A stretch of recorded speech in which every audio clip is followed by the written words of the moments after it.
So let me begin with a couple of things. I know that for many folks in our community, the ongoing and international concerns with this virus have caused great anxiety and concern.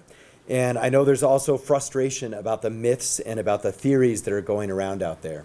Part of what we're going to try and do today is address both of those. And both of those are very important, the sort of myth debunking, but also understanding these serious concerns. Now, first, I want everyone to know that our city has been preparing for coronavirus over the past several weeks. And we have been working with our hospitals and other government agencies, especially the county, which is also here with us today, in terms of what to do about this situation. Now, it's also important to remember that every member of the public also has a critical role to play in this, to make sure that Albuquerque contains and reduces the risks associated with coronavirus, especially those of us in public service. Now, the biggest key is this notion of social distancing. And I want to emphasize something that the entire world has learned as well as our country, that social distancing makes a difference. A 25% reduction in mixing with other people can create as much of a 50% reduction in infection. And I believe actually the graphs back here really speak to this, which if you want to talk about that after, we can. This is what every country has seen. I also want to emphasize that it's really part of all of our role to understand that we might not know if we're carrying the virus. So for us to say, I feel good and I'm going to do blank, that is actually putting at risk, especially seniors. And so we're going to talk about how we're mitigating that. But it's very important for folks to realize you can't just think about yourself. You have to think about the seniors that you're interacting with and other vulnerable populations. Now, at the local level, we are also on the front lines of running our city. And we will continue operations as we normally would, especially with respect to public safety. And we want the public to know that as of right now, you can rely on city services just as you would before. Now, some of our city workers are in fact part of our first responders safety net, from the police to paramedics to sanitation to 911. Some of our city workers will have to work and continue to work regardless of what is going to happen with respect to this virus. It is part of our job as public servants to do that. Now, our leaders and workers are here to support the most vulnerable in our community. As a city, and our staff knows that we are in many ways the safety net for the most vulnerable parts of our community. That's often folks low income, that's often folks elderly and with other disabilities. This is where our city, in fact, actually has to step up for them in this time of need. So first, we're activating our Emergency Operations Center and our Joint Information Center to coordinate a joint response for Central New Mexico. That's what this facility does. We have the various levels of activation and so forth, and so that's why we're out here today. Also, our city is, of course, banning out-of-state travel for all employees. We're also readying telework policies for every employee that can. Again, I want to emphasize there are thousands of city workers where teleworking is just not an option. Things like sanitation actually have to go on to keep us safe from other infectious diseases and so forth that could happen. Now, we're also, with respect to the public health order that came out today, we are going through all the public events that are occurring that are greater than 100 individuals gathering. And we are identifying all of those which basically automatically are postponed. This involves events at the Chemo for the next 30 days, events at the South Broadway Center for the next 30 days, events at the Convention Center for the next 30 days that haven't already been addressed yesterday. This also means that based on the governor's order, events where folks are essentially transient, meaning they're moving through a space, those are okay. So our zoo, our museum, we're planning to keep those open at this time. This also is somewhat similar from a health perspective to something like Walmart or other businesses and shopping malls, which we know need to stay open and people need to continue going about their business. It's in some ways informally that sit-down, extended, close proximate exposure that we're really trying to limit at this time. We're also going to evaluate this every 3 days with a sort of rolling 3 days update in terms of what events might change. We've also been in touch, of course, with our Albuquerque or New Mexico United. They are postponing their first 2 games. Again, we'll see what the league does after, and we'll see what happens with other events similar to that. And of course, we'll be following suit with whatever the leagues and the national and regional schedules are doing. But for us, we're looking at this, what's going to happen in the next 30-day window and what, unfortunately, now is off the table. Now, I also want to mention that city workers and leaders, we are here to mobilize against support for the most vulnerable communities. And that does include some of the work that we're doing with City Council. Our council president is going to speak shortly about what they're doing, especially about the bill that we're going to need, unfortunately, to emphasize and implement some of the things that we're mentioning today. I also want everyone to know that our city has prepped and drilled for situations like this. One good thing that came out of the anthrax scare several years ago is that we regularly train for situations like this. And actually, it is a good thing in many ways, at least in Albuquerque. We do have the resources to be able to deal with challenges like this, and we regularly train for this.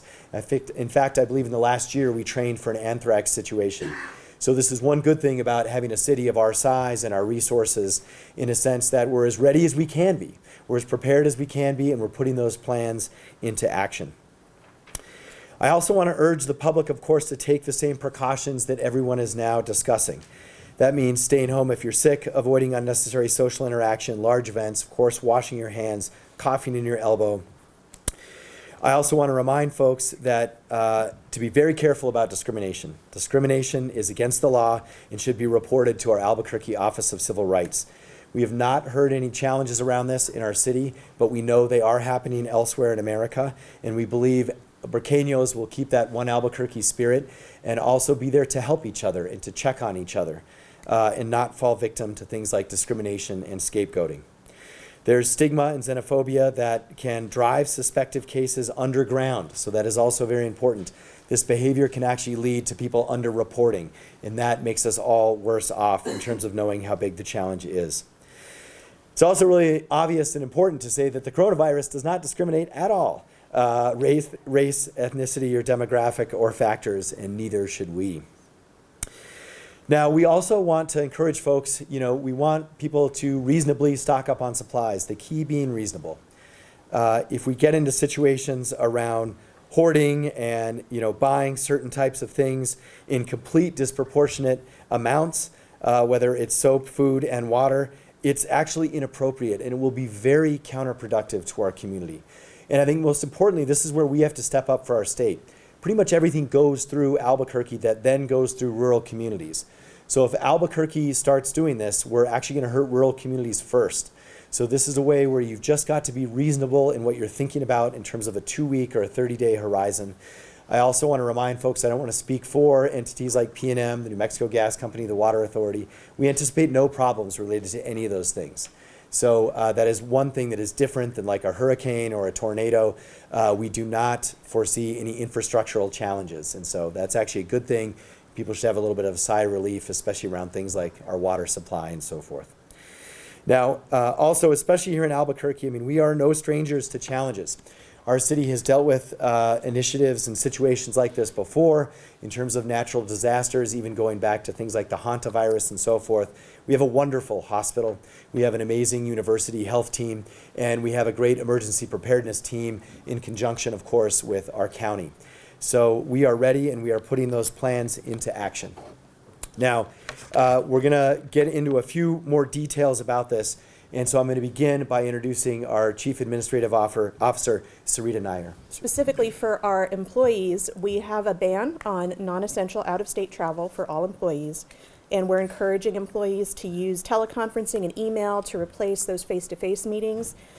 Employees who have been traveling are going to be reporting in to their supervisors and may be asked to self-quarantine. And we are giving paid leave to folks who run out of sick leave but are either displaying symptoms or self-quarantining for some other reason. This just really highlights the importance of having a fair and equitable sick leave policy, and we have that in the city, and we're going to make sure that it operates to contain this disease. We're also prioritizing the continuity of critical public safety services, and our city's first responders are ready and prepared to lead the local response, and you'll hear directly from some of them shortly. And we're participating in a number of national networks of emergency providers and of other city officials, of other mayors, of other city managers. We want to make sure that we're getting the best of everyone's experience across the country. Also, we have a continuity plan for the 311 center, although the much better number to call is this one right behind me, but 311 will continue to function. As the mayor mentioned, there was a order that came out of the Department of Health, the New Mexico Department of Health earlier today, that puts a mass gathering ban on events of 100 or more that are in a single room or connected space in close proximity to one another. So there is that distinction between outdoor events and that sort of thing. And of course, you can look to the Department of Health and the Governor's Office to expand more on that, but we will have to follow that lead. It is effective statewide.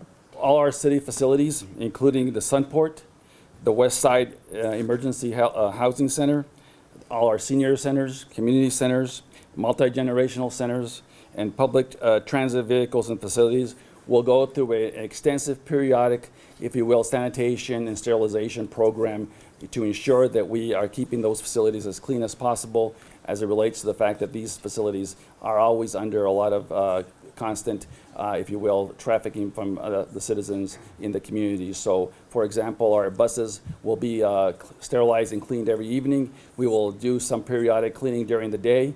The airport facilities have already had additional staff in place to ensure that we're cleaning all of the public areas, all the touch points, so that we can ensure that those facilities are clean as much as possible. We also know that at some port, many of the airlines are already under a separate, if you will, order from the Federal Aviation Administration to continue to keep the airlines and the touch points in those if you will, commercial airlines clean as well. So we're going to continue to do that. We know that this is, and I say to all of you, this is real-time management in City Hall. This is real-time changes that will occur, and we know that this is going to continue to evolve on a day-to-day basis, probably even on an hour-to-hour basis. So as we move through these programs or through these new decisions that are being made either at the governor's office or at the federal level, especially with facilities like the airport, we will continue to update and monitor those and give the public as much information as possible. Another important change for the airport is that we are encouraging people that are coming in to pick up citizens who are getting off a plane, et cetera, to use the passenger pickup lanes to avoid as much interaction as possible from having people get out and park their vehicles and walk into the facility. So we would encourage people to pick up their family members, their guests, whomever, at the pickup lanes so that we can avoid as much interaction in the facility as we can. That is we'll be monitoring that. We'll have additional security folks on the monitoring lanes to make sure that the traffic goes in and out as smoothly as possible, but that is a slight change as it relates to picking up passengers at the airport. We have services that we provide on a day-to-day basis. Services that are obviously through our community centers, through our senior centers, through any of those facilities. But there is a slight change in that special programs where we have more than, as the mayor indicated to you, the governor's order, that programs that where we have more than 100 people gathering for events are obviously going to be delayed for the next 30 days or postponed for the next 30 days. And simply that is, for example, dances at senior centers where you may have more than 100 seniors in the facility, and those are very popular with our senior community. Those will be canceled for the next 30 days. Programs that are in our libraries that may be where we have a group of folks that will coming in to do studying on certain exhibits, et cetera, those will be canceled. So all of the programming, we will have a list of that information coming out from the respective departments over the next day or two to give you all a little more information about those, but those programs will be impacted. However, the facilities will be open, as the mayor indicated. You will be able to access certain aspects of the museums, of the zoo, of all the other public facilities that we have. Additionally, events at the convention center. The Albuquerque Convention Center is a city facility. It is also falls under the order of the governor. So moving forward, we will be making a determination on canceling any future events there for the next 30 days as we move forward to work under the order that was issued this morning. Good morning, everybody, and thank you for the opportunity to address this very important issue. First of all, just to avoid any confusion, I want to make it really, really clear we are working together. So we're following the governor's executive order, and everything basically that Lawrence and Sarita and the mayor shared with with you, we are totally on board with. So I just want to make everyone understand that we're working with the state, with the city, with schools, a university, university hospital, other nonprofits, and there's also people, Nusenda Credit Union reached out to us. How can we help? Just this morning. So everyone is very, very interested in assisting and working together. So at this time, we're just urging calm concern with regard to the coronavirus and the single confirmed case in the county at this time. So we've taken the initial step, Bernalillo County, in activating the infectious response team. So the team is now assessing the coronavirus threat on a daily basis, and decisions of this team will govern how the county moves forward with the city with regard to the possible spread of the coronavirus. So the infectious response team has taken 3 steps. First, training sessions and employee travel plans, as addressed by the city, have been canceled for the foreseeable future. We are instituting increased cleansing and sanitizing of public facilities. And while facilities will remain open for public use and access, we are identifying essential personnel in the event services need to be curtailed. So it's very important to note you will always have access to fire, rescue, and law enforcement. We've got your back. So I'm urging everyone to be diligent of your health and the actions around you. We're taking this very seriously, and just be assured that we're here for you. We're here for the public, and that we're doing our very best to protect all of you, to keep you informed, and to keep you safe. So just if you could please follow the outlined CDC guidelines. And again, I just want you to remind you that the county is monitoring the situation along with the city, along with APS, along with UNM, UNMH, all our partners, and taking a calm, concerned approach. So let's do our best. Let's do our part to protect ourselves and to protect each other, and know, like Lawrence said, we're all in this together. So this has no boundaries, and neither should we. And I just want to let you know that we have our fire chief, Chief Greg Pettis is here, and our emergency operations manager, Richard Clark, is here as well from the county to answer questions, and I thank you very much. It's important for everybody to communicate, and we're asking our media partners to do this with us, to remind everybody that these provisions are about preparedness and not panic. We're working hard, as you can hear, to ensure the government continues to operate, providing our services. We're tweaking those services to make them more responsive to the emerging needs and the changes. And to that end, as some of you have seen yesterday in our news announcement, the City Council will consider on Monday new legislation that creates new emergency powers for public health emergencies, giving the mayor the authority to reallocate city staff and city resources where they are needed most without having to come back to the City Council for individual budget appropriation authorization, for example. It also allows the mayor to copy many of the same public health provisions that the state secretary of health has for city facilities and businesses here in the city in the most extreme circumstances. We're leading by example at the City Council as well. We've limited our outside travel. We've limited public meetings, and beginning with our City Council meeting on Monday, Commission Chair Lonnie Talbert and I spoke this morning, and I know the county will have some more information about this, but we're going to move forward collectively to limit the ability of in-person public comment and participation in those public meetings, and we'll be rolling out protocols for folks to continue to communicate with us by email, by phone, and by other provisions so that people can continue to participate, but so that we also respect the need for city employees to be able to use our city facilities to do their job without the disruption of a potential contamination. APS does have a pandemic plan. We've had it since 2009, and we pulled it back out again, and we've readjusted it to make sure that it meets the current situations that are going on with coronavirus. And we have activated our pandemic team at the district level. So we have been working together now for about 2.5 months, the team, to come up with how we will respond as a district to the pandemic. At this point in time, schools are not being closed in Albuquerque Public Schools. We are getting ready for spring break, which is really a good thing, so schools will be closed in another week. This week, students are not in schools due to parent-teacher conferences, and so we're, where we can, we're doing more cleaning again this week. We take our direction specifically from the Department of Health in New Mexico, and we work very closely with the city and the Public Education Department if and when. Some of the reasons why we're not closing schools is that it is not quite at that point yet where we're worried about students. We do tell students and parents that keep your kids home if they're sick. We have changed our policy that right now the current attendance policy is after 3 days you have to have a doctor's note. You don't have to have that anymore, and all home illnesses, keeping kids home is considered an excused absence. And so parents don't have to go that extra step because we're trying to keep them from having to take their kids to the doctor. As you heard from some of the other speakers, that's not necessarily the best way to go to emergency room or to the doctor. So with that, we will be here for your questions.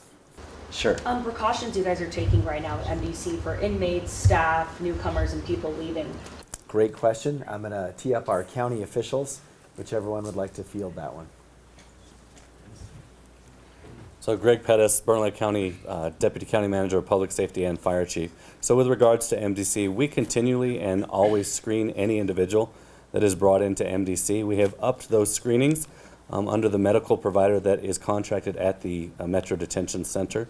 So we're confident in what we have going on there. We've also increased the level of cleansing that we're doing, just as we've done at all other county facilities. So as far as the employees themselves go, we have been sending out quite a bit of communication. It is back to those very basic, simple pieces that we've talked about this afternoon or this morning, is the hygiene, a washing of hands, and being mindful of the surrounding. We have no known cases and don't suspect anything at MDC now. We are on heightened alert, of course, because it is a closed-in facility, and more importantly, we have to really maintain and watch what comes into the facility, and we're doing a great job of that together with our medical providers now. But I will let you know that the employees can rest assured that we have their best interests at hand and are doing everything to protect them and their families.